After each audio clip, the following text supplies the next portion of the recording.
네, 뉴스쇼가 화요일에 마련하는 코너죠. 라디오 재판정. 논란이 되고 있는 이슈나 인물을요, 스튜디오 재판정에 올려놓으면 청취자 여러분들께서 양측 변호사의 변론을 듣고 배심원으로서 의견 내서 판결까지 내려주는 코너입니다. 양측 입장에서 변론 대결 펼칠 두 분의 변호사 모십니다. 백선문 변호사님 안녕하세요. 네, 안녕하세요. 네, 그리고 조수진 변호사님 안녕하십니까? 네, 안녕하세요. 조수진입니다. 네, 놀라셨죠?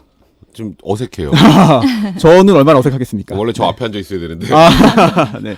저 김현정 앵커 휴가예요. 네. 그래서 제가 그러니까요. 좀 어색하지만 평소와 달리 좀 가운데 앉았습니다. 제가 원래 한쪽에 앉는 게 직업인데 저도 그러니까요. 마찬가지로. 오늘 스튜디오에 변호사만 소복히 앉아 있네요. 네, 그러니까요. 예, 제가 오늘은 변호사지만 변호사 역할 아닌 다른 역할을 좀 해야 돼서 좀 어색합니다. 이것도 좀 두들겨야 되고요. 좀 이따가. 그러니까요. 오늘 이야기 나눌 주제가 화성 연쇄 살인 사건이에요. 네. 지난주부터 계속해서 화제가 되고 있잖아요.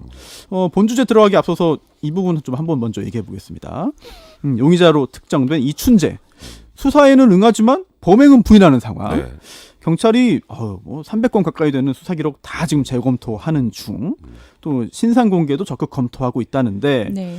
두 변호사님 어떠세요? 신상 공개해야 한다고 보는지, 또 만약 필요성 있다 하더라도 법적으로 가능하다고 생각하시는지 두 분 의견 좀 궁금합니다. 먼저 백 변호사님. 일단 원래 수사를 하는 건 목적이 뭐죠? 우리 변호사니까 기소를 하려고 하는 거잖아요. 그렇죠. 예. 근데 이 사건은 아시겠지만 기소를 못 합니다. 그렇습니다. 그죠? 이제 공소시효가 다 완료가 됐기 때문에 뭐 특별법이 제정되지 않는 한. 네.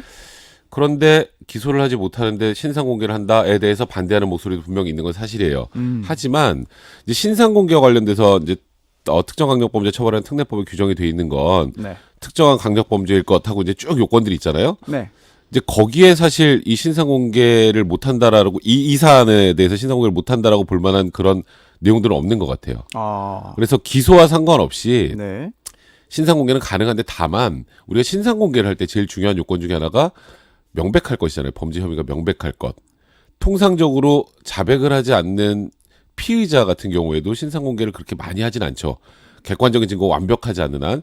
근데 이번 사건 물론 뭐 DNA가 3건 나왔다고 하지만 총 지금 모방 범죄를 빼면 8건의 살인 사건인데 8건 살인 사건 중에 지금 현재 3가지만 지금 나와 있는 상황이라면 신상 공개는 가능하지만 지금 현재까지 나와 있는 것만 가지고는 범죄 혐의가 명백하다라고 판단하기에는 이제 신상 공개 요건에 조금 부족하지 않나는 생각이 듭니다. 그럼 정리하면 신상 공개 필요하고 네. 법적으로 가능하지만 요건을 다 충족했는지는 약간 의문이다. 네, 맞습니다. 조 변호사님 네. 어떠세요?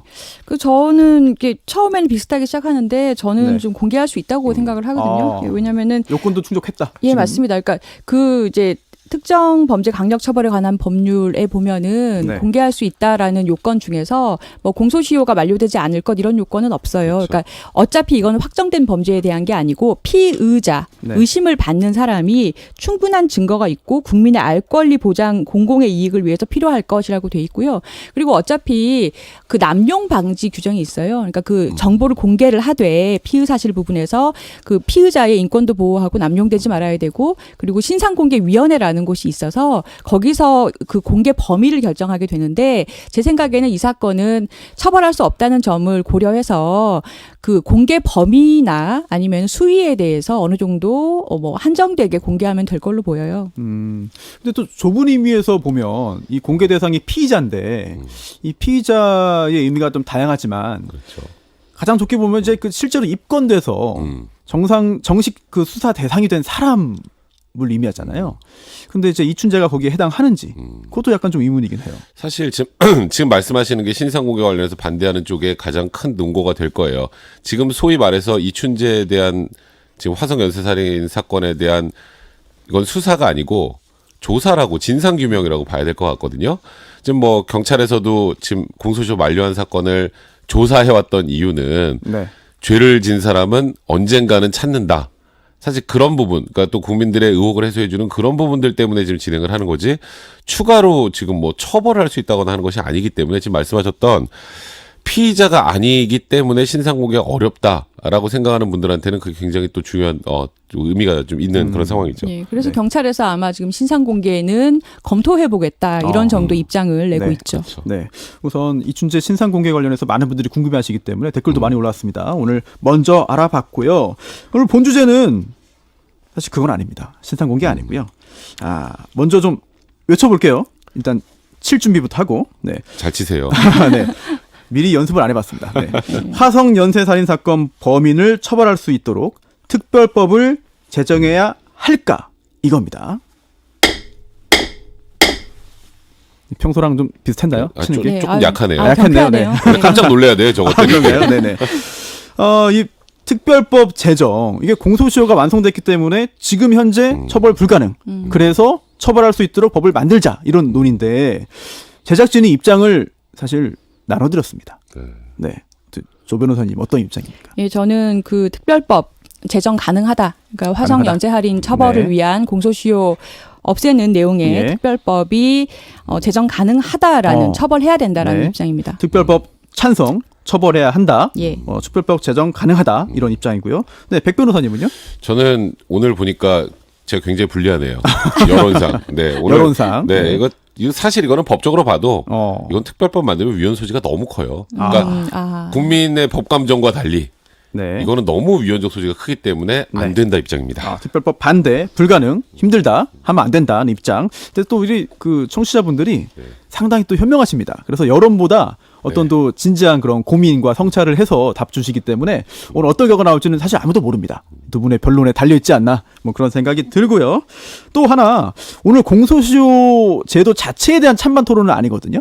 그렇죠. 그렇죠. 예. 예. 그래서 이 사건 지금 이 특별법에 대한 찬반 토론으로 좀 집중하면 더 좋지 않을까 그런 생각이 들고요. 조 변호사님, 네. 특별법이 지금 발의된 상황입니다. 예, 그렇습니다. 네, 지금 지난 상황 좀 설명해 주시죠. 정확하게는 화성 연쇄 살인 사건 공소시효 폐지 특별법인데요. 예. 이게 지난주 금요일 20일에 더불어민주당 안규백 의원의 대표 발의로 국회 법사위에 이미 발의돼서 예. 이제 등록이 된 상태입니다. 네.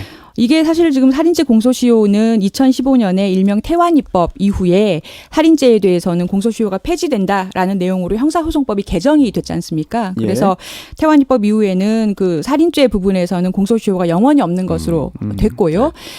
그 뒤에 각급 경찰서에 이러한 장기 미제 살인 사건에 대해서 전담팀이 꾸려졌다고 해요. 근데 문제가 이 소급 입법은 안 했어요, 그 당시에. 이 사건 그 태완이법이 제정될 당시에 소급해서 살인죄는 전부 다 공소시효 폐지된다라는 내용으로 만든 게 아니고 그 법이 제정된 이후부터 적용되는 것이기 때문에 2000년 이후에 일어난 살인 사건만 공소시효가 없는 상태고 근데 이 화성 연쇄 살인 사건의 경우에는 1986년부터 91년까지 벌어졌단 말이에요. 결과적으로는 당시 법이던 15년의 공소시효를 적용을 받고 그러면 2006년 4월에 그 이춘재 씨에 대한 모든 공소시효가 지금 만료된 상황이에요. 그래서 지금 나온 안규백 의원의 법안은 제가 법안을 한번 뽑아봤는데요. 네. 조문이 딱 2개입니다. 짧더라고요. 예, 네. 2개고 부칙은 이 법은 통과되면 바로 시행한다라는 것이고 법안 내용은 이 화성에서 있었던 그 1986년부터 91년까지의 용의자가 검거됐던 한 건 빼고 9건에 대해서는 살인 및 강간 혐의에 대해서 공소시효를 폐지한다. 라는 내용으로 된 법안입니다. 그래서 이 법이 이번에 본회의에서 국회에서 통과가 된다면 이춘재 씨에 대해서는 처벌이 가능한 거죠. 그렇죠. 예. 1조가 목적이고 네. 2조가 조금 전에 조 변호사님 말씀하신 그 내용이거든요. 사실 뭐 네. 더 많을 필요가 없죠. 네. 지금 뭐 딱, 이 특별법이라는 게. 딱 두 개의 조항으로 이루어진 예, 그런 사실 법률 국회 아니에요. 의원분들이 가장 좋아할 법한 예, 네. 짧고 굉장히 짧고 화제되고. 화제되고 네, 또 좋죠. 여론으로는 네. 또 대부분의 아마 국민들은 찬성을 하실 거고. 네. 그런데 백 변호사님은 네. 이 특별법안에 대해서 법적으로 문제 있다는 의견이잖아요. 저는 이 특별법안이 통과가 돼도 결국 처벌 못 할 거예요. 이건 왜요? 위헌입니다. 헌법재판소에서 위헌 결정한다. 이건 위헌이에요. 그래서 어차피 처벌을 못 하는데 저는 그래서 이런 법안 만드는 거 별로 찬성하지 않습니다. 이유는 일단 조금 전에 우리 그 태완이법 얘기해 주셨죠. 살인죄 공소시효가 2015년에 이제 폐지가 됐는데 그때 당시에 정작 이 태완이 사건은 공소시효가 완료가 됐습니다. 그렇죠. 사실 네. 그 당시에 화제로 생각하면 태완이법이 제정될 때 정작 이 법의 모토가 됐던 태완이 사건도 당연히 공소시효가 없어야 정상이었을 텐데 왜 그랬을까요? 그 결국 헌법의 13조 1항에 있는 형법 불소급 원칙 때문입니다. 일단 그러니까 이런 거죠. 과거에 내가 어떤 행동을 했을 때 그때는 죄가 안 됐었는데 갑자기 별한간 10년이 지나서 야 백성문 너 이리 와 너 잘못했어. 이거 안 된다는 건데요. 이제 이 공소시효라는 게 약간 유사해요. 그러니까 이제 공소시효가 완료해서 더 이상 처벌이 받지 않는 상태라서 이제 상황이 종료가 됐는데 갑자기 야, 잠깐만, 너 과거에 잘못한 거 지금 공소시효 났지만 다시 와서 처벌할게.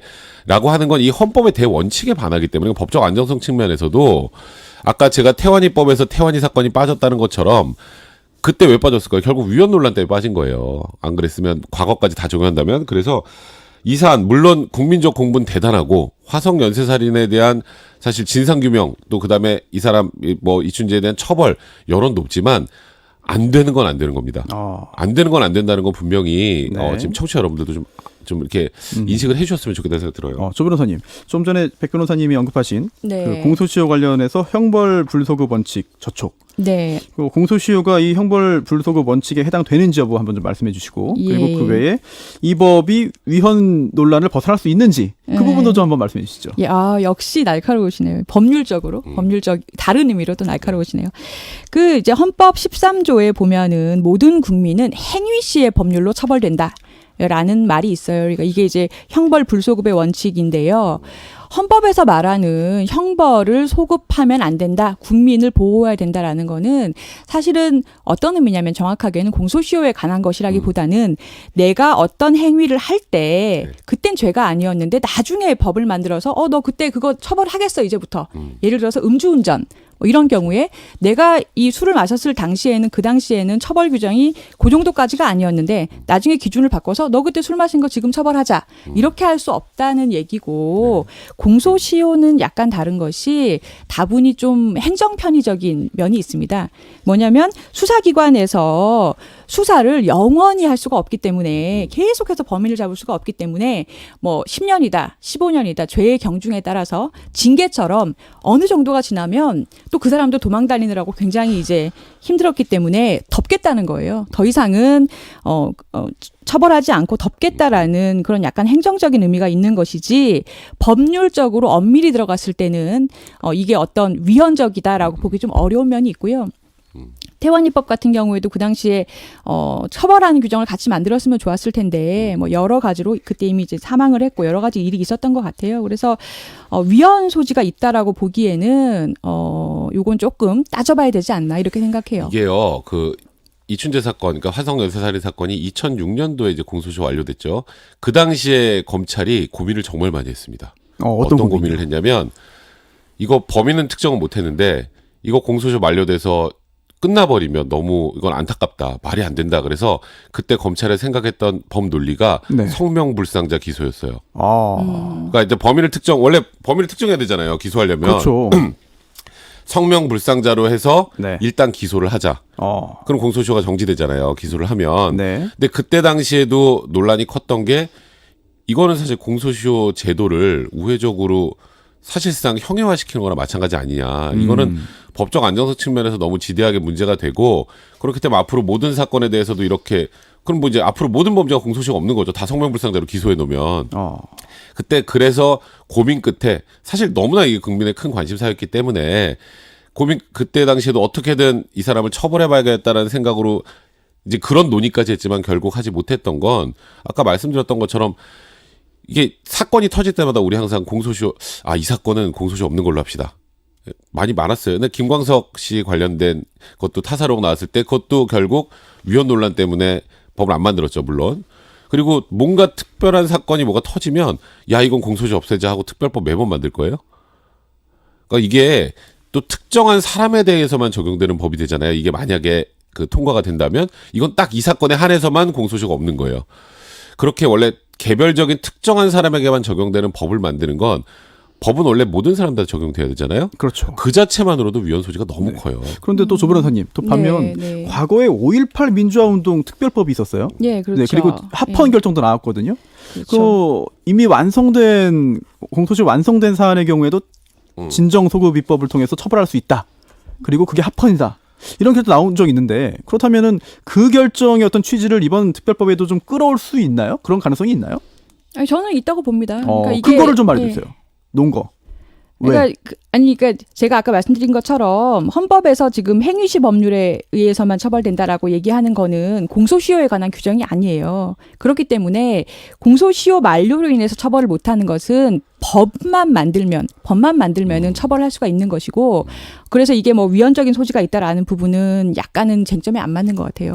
근데요, 지금 그 당시 5.18 특별법 같은 경우에는 물론 그 당시에도 위헌 논란이 있었습니다. 야, 이것도 이 특정한 사건에 대해서만 공소시효를 이렇게 만드는 게 괜찮겠느냐라는 논란이 있었는데 이때는 그래도 논거가 하나 있었어요.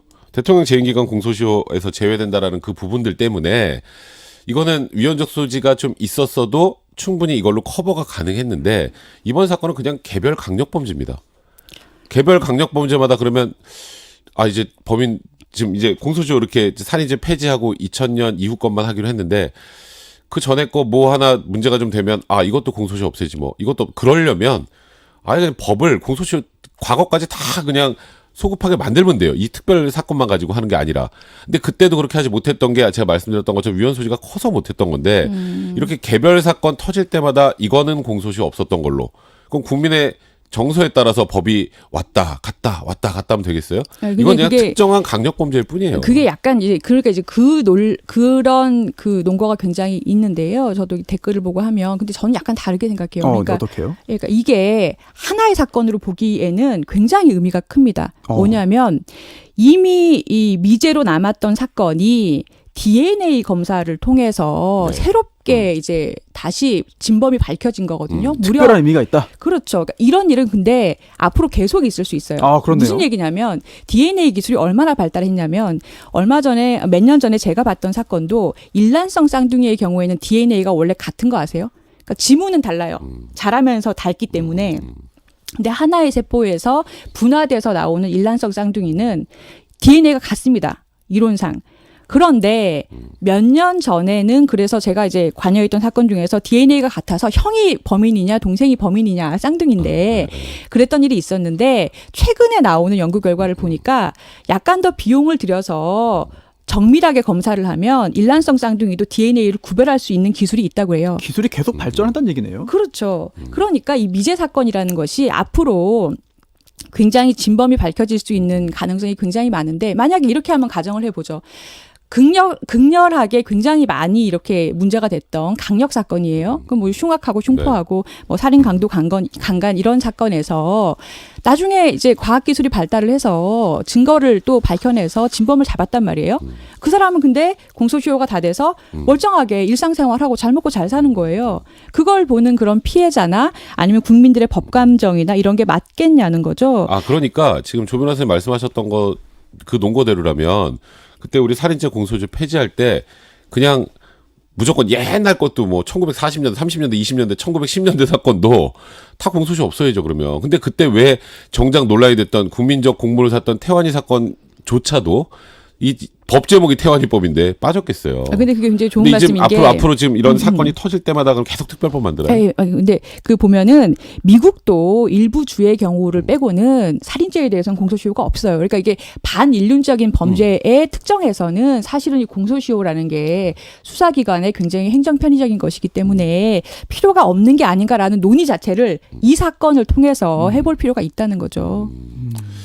그러니까 저는 뭐 물론 아마 대부분의 청취자분들은 조 변호사님 편일 거예요. 왜냐하면 이게 너무 국민적 관심사가 컸던 사건이고 너무나 흉악한 범죄이기 때문에. 하지만 그러니까 이런 사건이 터졌을 때 저도 이 사람 뭐 더 엄하게 처벌하고 싶다는 생각 뭐 당연히 가지죠. 다 뭐 이건 모든 국민들의 마음은 똑같을 거예요. 하지만 이런 특정한 사건 하나가 터질 때 법적 안정성이라는 그 굉장히 중요한 가치를 뒤엎으면 앞으로 정말 이 법이 여론으로만 형성이 되고 생성이 될 수도 있어요. 그거는 굉장히 좀 위험한 생각이 될 수도 있거든요. 그래서 이 사람 뭐 그나마 다행인 건 지금 교도소에 있고 그리고 이제 뭐 이 사건의 진범으로 밝혀진다면 사실상 가석방 가능성은 제로가 되겠죠.